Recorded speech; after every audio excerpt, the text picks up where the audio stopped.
जाता था, बहुत लंबे लंबे चालान बनाए जाते थे। वो चीज थी कि तुम्हारा सामान पड़ा हुआ है, कल उनको बोलना कि यहाँ से आके ले जाए, नहीं तो ये सामान मैं उठा के फिकवा दूंगा, जानता नहीं है मैं ये कर दूंगा वो कर दूंगा, मेरा चाचा ये है, मेरा ताया वो है। तो भाई फिर तो लड़ाई। तो गाइस गोवा के अंदर टूरिज्म खत्म हो गया, गोवा बर्बाद हो गया, गोवा में अब कोई नहीं आना चाहता, सब बाहर जाना चाहते हैं। तो मैं आपको बताऊं कि पिछले 2 महीने से मैं गोवा के अंदर हूँ और यहाँ पर अभी नवंबर चल रहा है और वीकेंड के अंदर यहाँ पे काफी क्राउड होता है, बहुत ज्यादा क्राउड होता है। कई बार तो सारी ऑक्यूपेंसी होटल के अंदर पूरी होती है, कोई भी होटल यहाँ पे खाली नहीं होता किसी वीकेंड पे। और जैसे नॉर्मल डेज होते हैं, वीकडे होता है, तो यहाँ पे मतलब थोड़ा कम क्राउड होता है। तो ये बात जो कि गोवा बर्बाद हो गया, और ये वीडियो वो बहुत सारे लोग ऐसे ही बना रहे हैं जो कभी गोवा आए ही नहीं, घर बैठे उनको टॉपिक मिला हुआ है वो बना रहे हैं। मैंने भी लास्ट ईयर वीडियो बनाया था, जो कि लास्ट ईयर वाकई जो यहाँ पे कस्टमर थे, जो यहाँ पे गेस्ट थे, गोवा के अंदर विजिटर काफी कम आ रहे थे। वो इसका एक मेन रीजन था कि एक तो थोड़ा फॉरेनर क्राउड भी कम आ रहा था, मैंने भी वीडियो बनाया था।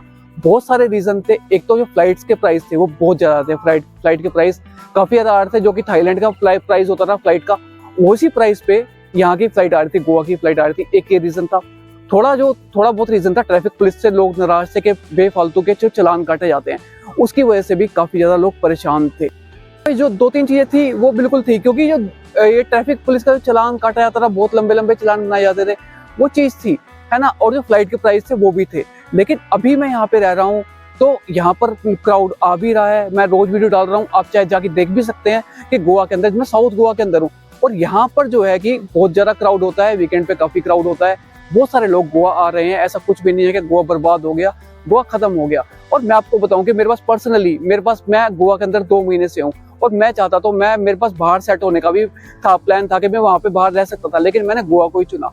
वो मैं आपको बताता हूँ कि मैं गोवा को क्यों चुना, वो आप मेरे वीडियो पिछले भी देख सकते हैं। हमेशा हर साल एक साल में 2 बार भी मैं गोवा आया हूँ, मानसून के अंदर ही मैं गोवा आया हूँ, वैसे भी मैं गोवा आया हूँ। तो ये गोवा अपनी तरफ खींचता है। बाहर मेरे को पता है कि बाहर आपका आना जाना हो जाता है इतने के अंदर जितना गोवा का है, लेकिन जो गोवा का चार्म है वो कभी खत्म नहीं होने वाला। उसका मैं आपको रीजन बताता हूँ, क्योंकि यहाँ पे फूड हमें जो है हमारी मर्जी का मिलता है और बहुत सस्ता मिलता है बाहर के अकॉर्डिंग।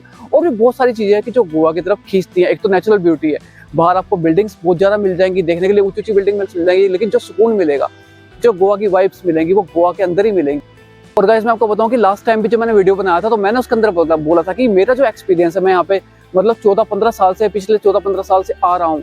तो मैं आपको बताता हूँ कि 14-15 साल से मैं जितनी बार भी यहाँ पे आया हूँ, मेरा कभी भी लोकल के साथ कभी भी एक्सपीरियंस बुरा नहीं रहा, जो कि हमेशा हर वीडियो में बताया जाता है कि गोवा के लोकल्स ये हैं, गोवा के लोकल्स वो हैं। अगर हम किसी के साथ जैसा बर्ताव करेंगे, सामने वाला भी हमें वैसे ही जवाब देगा। मैं आपको रियली बता रहा हूँ कि मेरा यहाँ पे एक्सपीरियंस इतना बढ़िया रहा है लोकल्स के साथ कि हर बंदा, अब मैं यहाँ पे आया हूँ, पिछले 2 महीने से मैं यहाँ पे हूँ, और मैं आपको बता दूं कि दिल्ली से भी बढ़िया बंदे मेरे को यहाँ पे मिले हैं। मतलब वो हर अच्छे और बुरे लोग हर जगह पे हैं। मैं आपको फिर कहता हूँ, हर स्टेट के अंदर आपको अच्छे भी मिल जाएंगे, बुरे भी मिल जाएंगे, लेकिन मेरा यहाँ पे एक्सपीरियंस, मैं आपको कुछ चीजें शेयर करता हूँ कि मैं आपको बताता हूँ कि जो यहाँ पे, जैसे कि मैं यहाँ पे रह रहा हूँ, गोवा के अंदर रह रहा हूँ, तो यहाँ पे बंदे भी हेल्पफुल हैं। अगर जो आपको जानते हैं, अगर आप एज ए टूरिस्ट यहाँ पे आ रहे हैं, तो हो सकता है कि आपको कोई बंदा कैसा मिले, कोई बंदा कैसा मिले, और जरूरी नहीं कि वो आपको गोवा का ही मिले जिससे आपकी लड़ाई हो रही है, क्योंकि यहाँ पे बहुत सारे लोग नेपाल से भी हैं, कोई अलग स्टेट से भी हैं जो यहाँ पे आके काम करते हैं। और ज्यादातर जो बंदे टूरिज्म के सेक्टर में होते हैं, जैसे रेस्टोरेंट के सेक्टर में हो गया, आपको वहाँ पे लड़ाई हो गई, या किसी और सेक्टर के अंदर हो गया, है ना, तो उससे आपकी जो बात हो गई, जैसे आप वाटर स्पोर्ट्स कर रहे हैं, कई बहुत सारे बंदे ज्यादातर बाहर से आए हुए हैं, यहाँ के जो लोकल्स हैं, मेरी उनसे बात हुई है, और वो काफी टाइम से होती है, 2 साल से हूँ मैं, 2 महीने से यहाँ पे हूँ। और मैं आपको एक्सपीरियंस बताता हूँ कि अभी मैं मॉल में गया था, मतलब तो मेरे आगे 3-4 बंदे खड़े थे, उनके पास सामान ज्यादा था, तो मेरे पास थोड़ा सामान कम था, तो मेरे को तीनों पीछे मेरे से आगे वाले बंदे ने बोला कि भैया आप जाके पहले बिलिंग करा लो। तो मतलब ऐसे बहुत सारी चीजें हैं कि छोटी छोटी सी, कोई मेरे को कहता है भैया कोई पाजी कोई हेल्प हो तो बताओ। मतलब ऐसे लोग हैं, जैसे दिल्ली में भी होते हैं कि अच्छे भी होते हैं, बुरे भी होते हैं, हरियाणा में होते हैं अच्छे होते हैं, बुरे होते हैं, किसी भी आप स्टेट में, पंजाब में जाएंगे, किसी भी आप स्टेट में इंडिया में जाएंगे, अच्छे बुरे आपको हर जगह पे मिल जाएंगे। तो गाइस अब बात चली है ये वाली, तो मैं आपको शेयर ही करता हूँ अच्छे और बुरे की।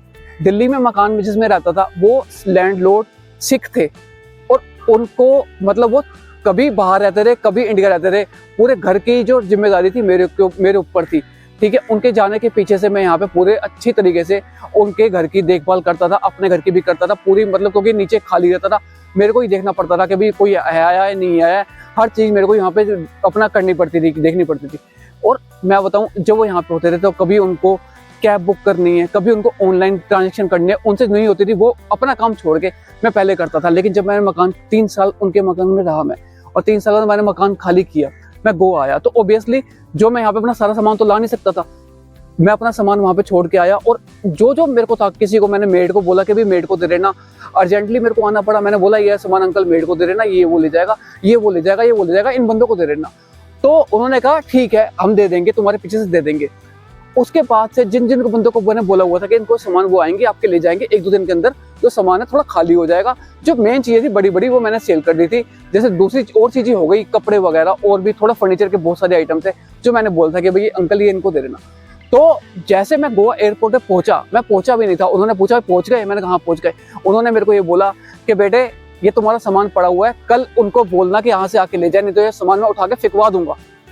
ये एग्जैक्टली उनके वर्ड थे जिनके लिए मैं इतना कुछ कर रहा था, उनके पूरी केयर करता था, उनके हर अपना काम छोड़ के उन्हें काम करता था।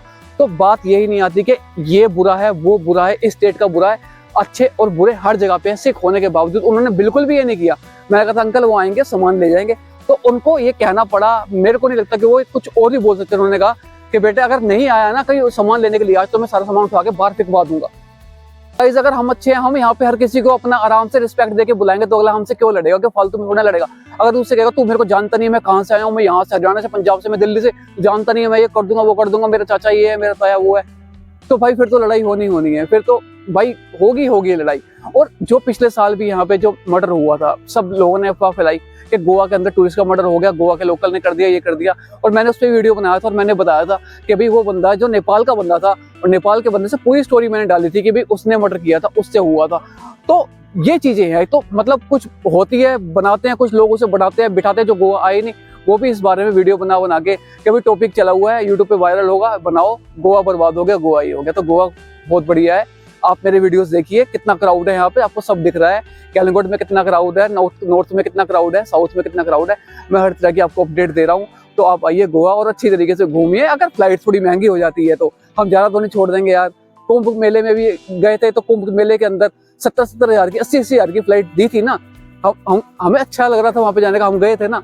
तो यहाँ पे भी अगर थोड़ा हो गया तो अपना देश है, आइए आप यहाँ पे सपोर्ट कीजिए, अपने देश को ही सपोर्ट कीजिए, यहीं पे घूमिए। और अगर फिर भी अगर थोड़ा ज्यादा लगे तो ट्रेन में आ जाइए, 800-900 रुपए की टिकट होगी, आप आराम से आएंगे, गोवा आइए और एंजॉय कीजिए। तो गाइस आई होप आज का वीडियो भी बढ़िया लगा होगा, इन्फॉर्मेटिव लगा होगा। वीडियो अगर आपको अच्छा लगा हो तो प्लीज चैनल को सब्सक्राइब जरूर कीजिएगा। अगर आपने ऑलरेडी चैनल को सब्सक्राइब किया हुआ है तो please like, comment and share कीजिए। Thank you so much guys watching this video.